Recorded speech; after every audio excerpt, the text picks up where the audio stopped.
Damn it. What the damn it is that, my nigga? What the damn it is that? Even the belt, you know where the danger is. You know where the danger is. My views on this one is like, I wish if this can happen each and every after 2 weeks or monthly. Hello everyone, welcome back to the show. My name is Judge Vumbi and I am your host. Today I would like to start off on a note that of something that I've always wanted to talk about, and that is men of God in quotes, maybe out of quotes. So this past week, very many men of God have found themselves, especially on social media, have found themselves in or under fire because of different reasons, but I will start with the most obvious one and most burning one, and that is Marvin Sapp, who asked, or should I say instructed the ushers at his church to close the doors so that Christians wouldn't move out until they contributed and raised their goal of, I think, $40,000. I don't know what they're contributing for, but this caught my eye and I was quite bothered. I mean, what do you mean I can't get out of church because I have to contribute? Is this how churches should operate? I mean, religion is something that most of us engage in because of free will, but should it be coerced? And should some aspects of religion or all aspects of religion be coerced? Because if you have a congregation and for whatever reason you are trying to raise funds for a certain product or certain project and you are unable to raise it in one go, I think you should be a little more patient with your congregation, or you should drive other strategies, devise different ways of getting this money. But locking people in church is, I think, that is a serious anti-pattern, and that calls for, I think it calls for, being a bit more cautious. You need to be cautious about, let's say, the churches you pray from, because if your worship leader is going to come and close all the doors until you can't get out until ABCD is done, that is basically imprisoning you, I should say. And religion, I believe, is free will. It should be from someone's heart, and especially when it comes to things like donations. You can't force someone to give what they don't have. First of all, if someone doesn't have, they won't have. And even if someone has, you can't force someone to give out whatever they like, all of what they have or whatever they have. You don't know what their situation is, because perhaps you are going through something and now you want to,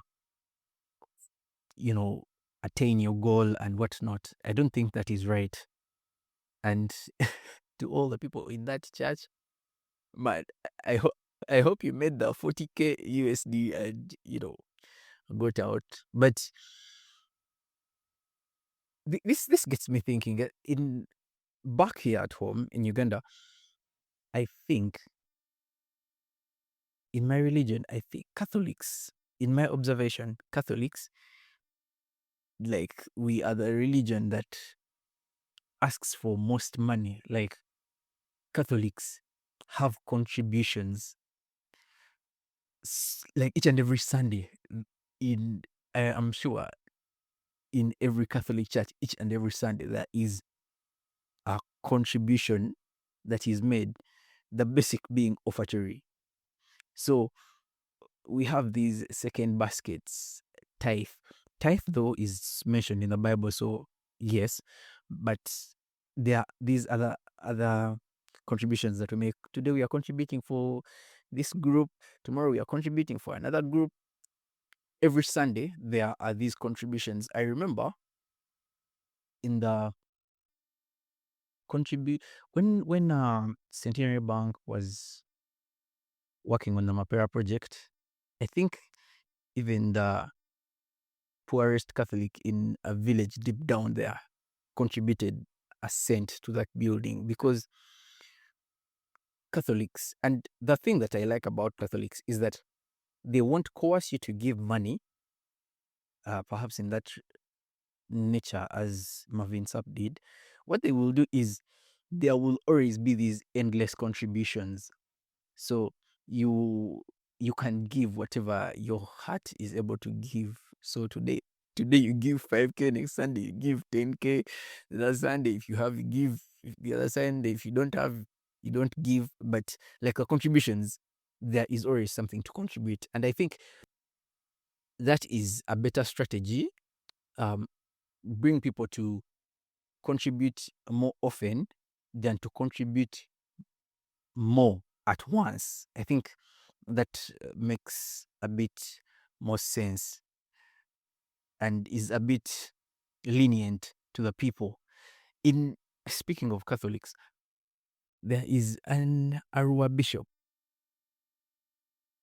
a bishop from Arua diocese, who made some comments this week about journalists, and his the brief is that he was hinting, or he mentioned that journalists are beaten because they are provocative to the government. He also said the government is provocative to the people and whatnot. But I would like to talk about that point where he says the journalists are beaten because they are provocative. Now, I don't understand what someone recording news, and you can see that they are dressed as press and they are holding a camera and a microphone and they are clearly recording news. How is that provocative? I mean, it is their mandate to report on what is happening in the country, whether good or bad. So if the immediate reaction of whoever is being gotten news from or gotten news of is to beat, then I don't think that is a justifiable reaction. So this speech this bishop made is it was met with a lot of fire from some of the Catholics from his region, and they were saying, someone hinted that allegedly, it is alleged that he turned a blind eye to the pre-ticking of ballots in his in the constituents where his leadership, where he has jurisdiction. He turned a blind eye when they were doing pre-ticking of ballot papers during elections, and the person also hinted at other matters that are just highly despicable. And another person posted that man, it's so much. Another person posted that if you disrespect, I think this person from the post and their profile, you could tell that at least this is a woman or a female person tweeting or speaking. They said disrespect to their pastor is grounds for breakup. And to that, I say, here's my take, man, on all these things. before these people are people of God, they are people first. They are human beings. Yes, whether it is Marvin Sapp, whether it is the bishop from Arua, whether it is the pastor at your church, they are human beings before they are men of God. But also, some of you, like people who call pastor daddy, there are people who hold. Okay, it's not bad to hold someone in high regard, but there is putting someone on a pedestal, and it gets a bit unrealistic. That is when me and you, we move in opposite directions. You can't hold a fellow human to such high regard. So first of all, we are all sinners. But my here is my thing. These people are human beings first before they become men of God. They are chosen by God, I should say. So even when they are chosen by God, they are still human. So they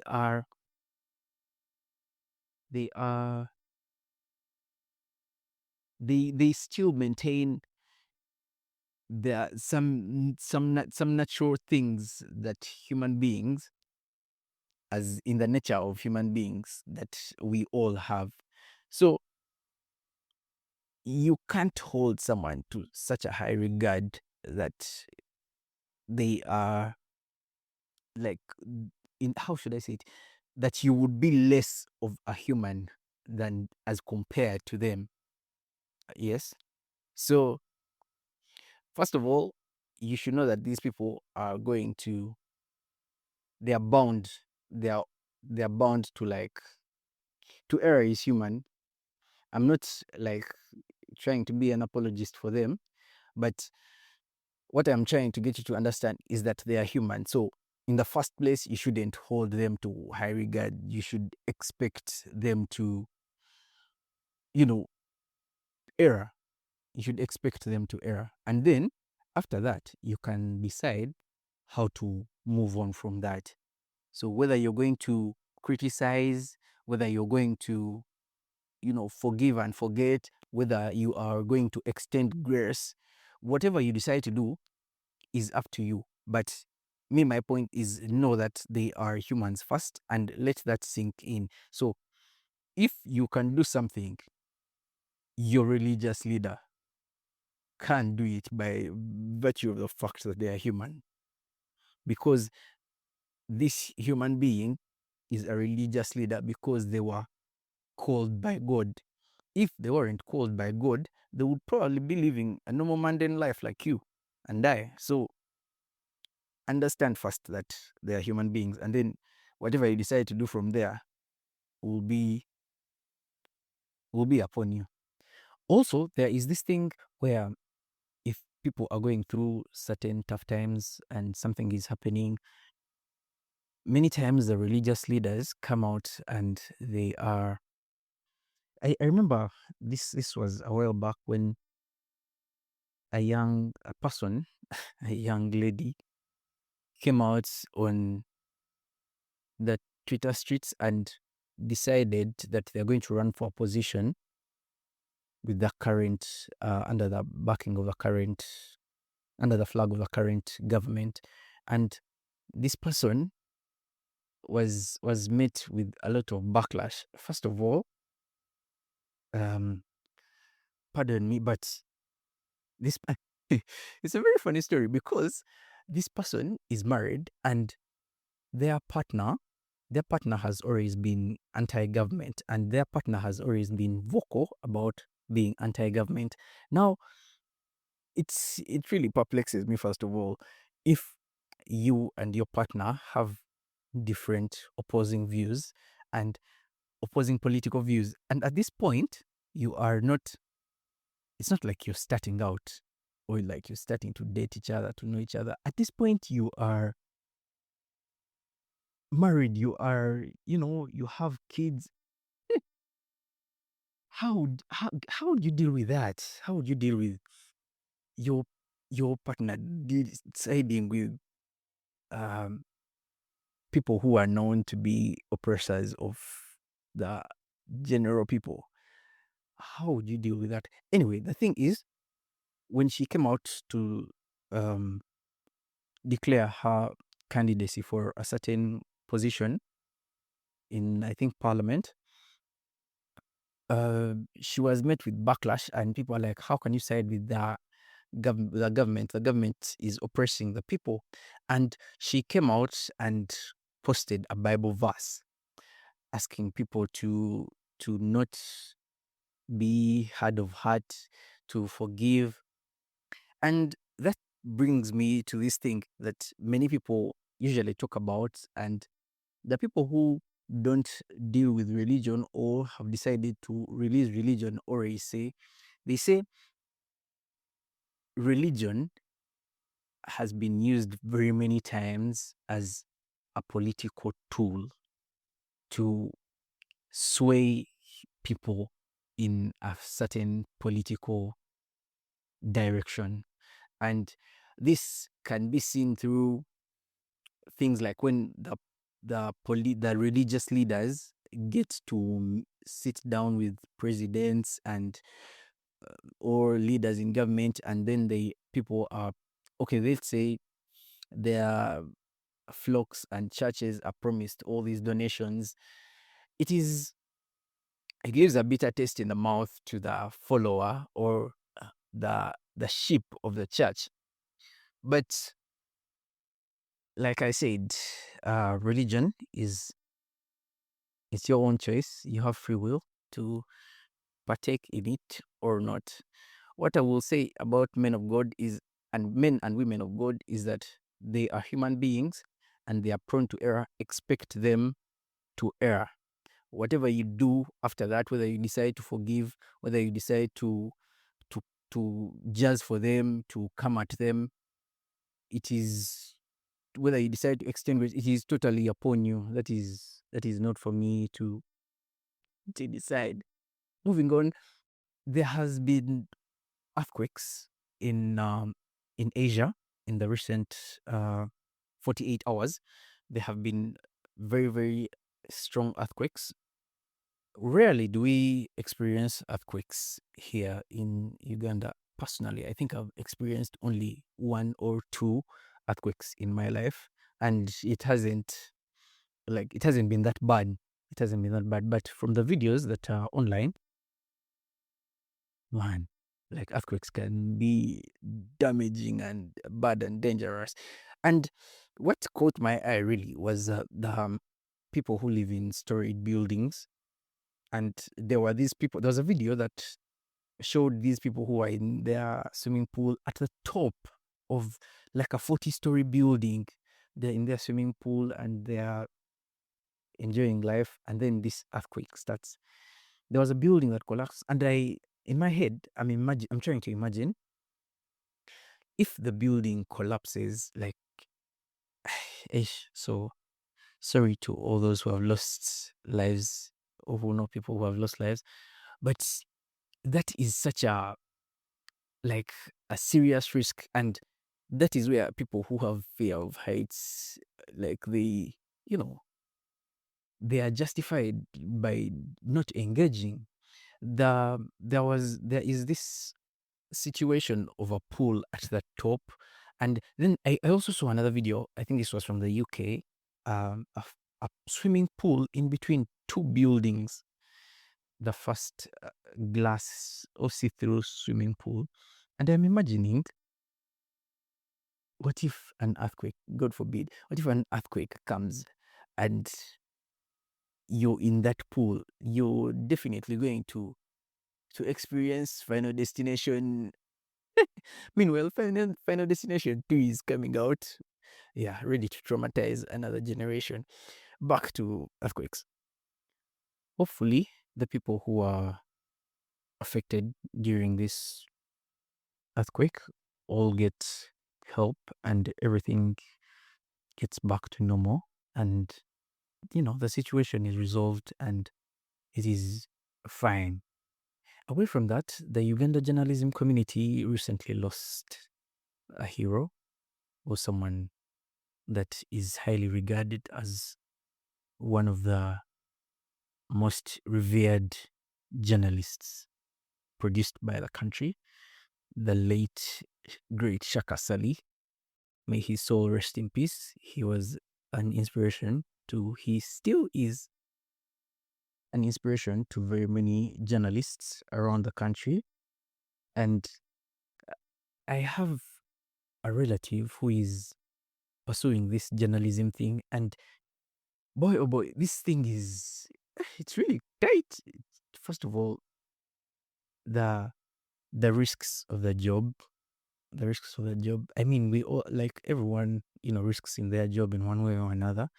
But these guys, anytime you, like, accidents, death, getting shot, getting beaten, getting arrested, everything is like, it's so close. Like anything can just happen to you very fast without you need to.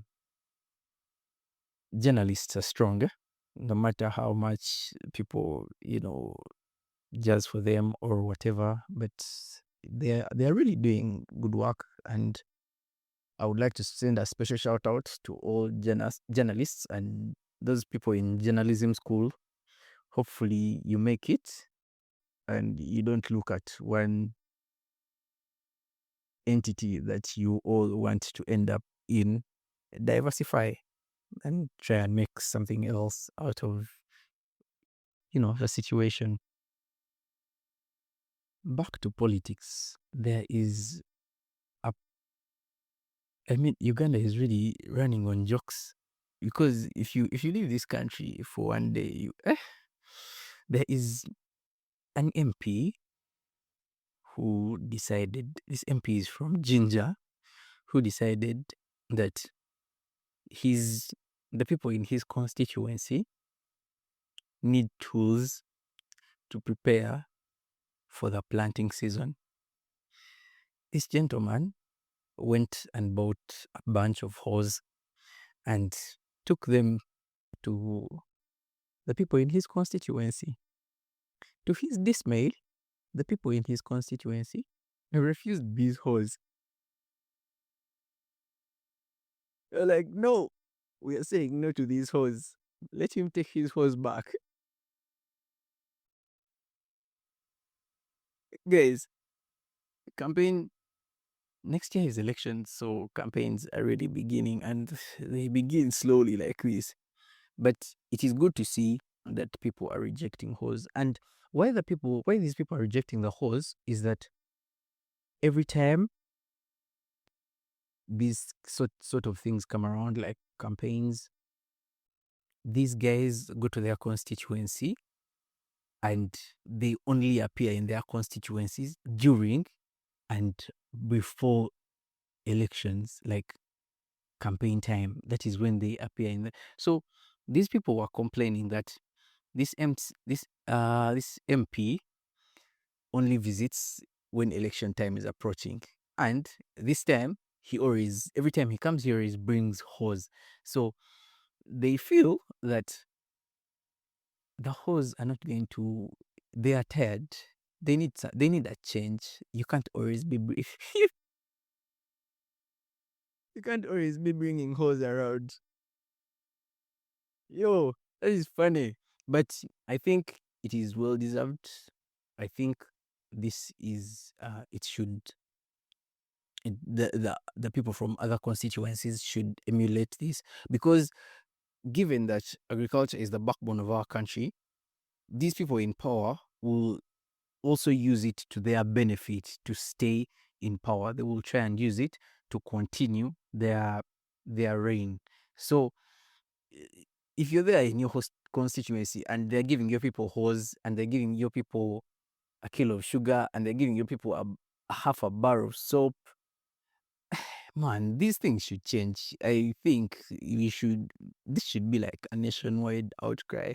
If you're bringing things like hose, sugar, these temporary things that are going to get done after 2 days, obviously hose don't like usable, like they're not going to go away after 2 days. But for this particular case, this person said they gave them one hoe. Like, what is one hoe going to do for a farmer in the village? Just one hoe. That is, at least if you give them like a bunch of hoes, very many. And plus, I think it's time that agriculture is modernized and this modernization is taken seriously. We can't be competing on the world level if people are still going to use one hoe.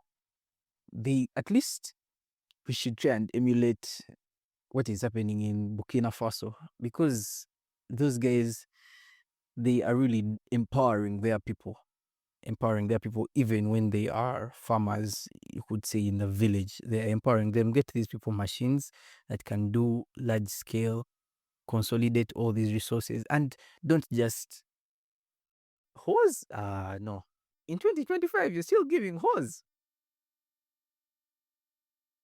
That's crazy. I find that very, very despicable. You can't give people hose. I mean, people are going to use all sorts of things to try and sway you to their. Yeah, but yes, that is how campaigns work. So, but I need you guys to be sharp. Be sharp. Don't hose small things that are going to get done after a week. By the time you vote for the person, the thing they gave you in the campaign is already done. I don't think it is. You should engage in that. You could engage in that, and I don't think you should. Anyway, a while ago, I discovered that the first Swedish people were black. Like, they were dark-skinned people, not pale-skinned as the current Swedish people are. And that got me thinking. It led me down a rabbit hole, and I found this documentary. It's called History of Sweden, and it's in the documentary. Unfortunately, I haven't found it with English subtitles or with English audio. So I've been watching, but like you watch, copy and paste, transcribe. Anyway, it reveals that the original inhabitants of Sweden were black people with blue eyes. And I really I am deeply starting to believe this thing that white people are actually, mutations because of, climate and whatnot. But yeah, that was interesting to me. If you're out there and you have an English version of History of Sweden, please send it my way. Comment down. Yes. So it was talking about how these black people intermarried with, I think, people from Russia and the countries around. I think those are called, I think, the Scandinavian countries. I think so. Yeah. Around. And that is how Sweden came to be, or the people of Sweden came to be what they look like now. But so this documentary came out, I think, last year or the previous year, and it was met with a lot of backlash, obviously. And I was watching this YouTube video where a guy was like, you pay TV tax to be, coerced into watching such things. I think obviously he was disagreeing, but that got me also down a rabbit hole. I mean, those guys pay TV tax. I don't know, in Uganda, if you introduced TV tax, I think that would be crazy. That would be crazy, because they introduced OTT and it was wild. It was mad.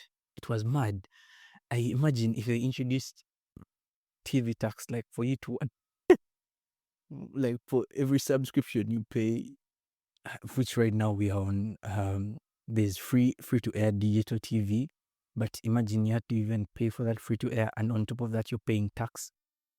Yo, that would be crazy. In other drama, UMEME, guys, UMEME has become UMEME. First of all, there is flooding. I'd like to sympathize with all those who lost property and whose property got damaged in the recent floods around town. We need to natural disasters, man. You can't predict when they come. You can try to protect yourself, but when they come, they are here.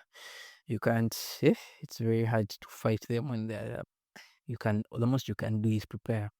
But also, electricity is switched off now, so earning on Sundays is something that you should take seriously, a bit more seriously than you used to, because electricity is not as available as it is. The load shedding is getting serious, and I think it's about to get even more serious, because right now, what it seems like, UMEME is in a sort of wrangle with the government. UMEME, from I was following some videos and I watched some old context clips trying to make sense of the situation. Apparently, UMEME signed a deal with Uganda, and one of the conditions was that if they're to leave the Ugandan market, they are to be compensated by the government. I don't know. That particular clause just hurt my ears, because I mean, even in the event of failure to deliver, failure of service delivery, they still would have to be compensated. And one user on the internet said that was a wretched deal, but we need to look at the context of the term, because I think it's called UED, electricity something, the one that was doing transmission, I think it was UED, was in a very, very sorry state. So UMEME looked like they were offering way, way better solutions. So we are at the crossroads now, where UMEME is supposed to end its distribution and transmission by 31st of March. Yes, 30th, 31st, yes. So they're supposed to end, but they say they have to be compensated, and they quoted a price. Government did an audit, and they said what UMEME is quoting is extravagant, and they also had their own price. So UMEME released a statement saying they can only hand over fully when the money has been received in their account, or account, I should say, whatever. And the value they raised to UMEME, I mean to government, and government is doing the audit. If when they receive the audit, they obviously will dispute or agree to be paid. How does this affect the Uganda? So I can imagine the service delivery might be affected, because there is this ongoing legal, wrangle. So guys, new clothes on Sunday, because electricity is going to, the load shedding we might experience. It's about to get lit. It's about to get lit. Yeah. Lastly, I want to talk about one guy who I find has risen to popularity, but not for the right reason. Okay, it's not for the wrong reasons, but again, I believe he should be, rising to popularity for the right reasons. But right now, he's like a meme stock. And I want to talk about Minister of Finance, Mati Akasaija. I think he's the most memed man in Africa right now. Colleagues, like, if you think about anything financial, in Uganda, people have a bad habit. The money will come. And there was this one video that I saw where he was supposed to give a speech, and then he started talking about, I am supposed to give a speech, but I did not prepare well for this speech. What do you mean? You are a grown adult. You are a whole minister of finance in a whole country, and you're going to give a speech and you didn't prepare? What is that? I think that is mad disrespectful. But also, you are the way, I think his style of presentation, I don't think he intends to be comic, but he is comedic in his delivery, and the internet is loving him. I am really disturbed by his shenanigans. I hope that maybe he will get popular for the right reasons. Yeah. And as I'm recording this, they just announced Idi on Sunday, and guys, this is just heartbreak. You could just give us Monday. Anyway, we just have to go and collect the lasagna and we prepare accordingly. My name for on Sunday, I am officially Mustafa. So if you see me around, don't be calling me George and things. Those names are Sunday, I am Mustafa. Thank you guys for listening. I hope you have a good one. Peace.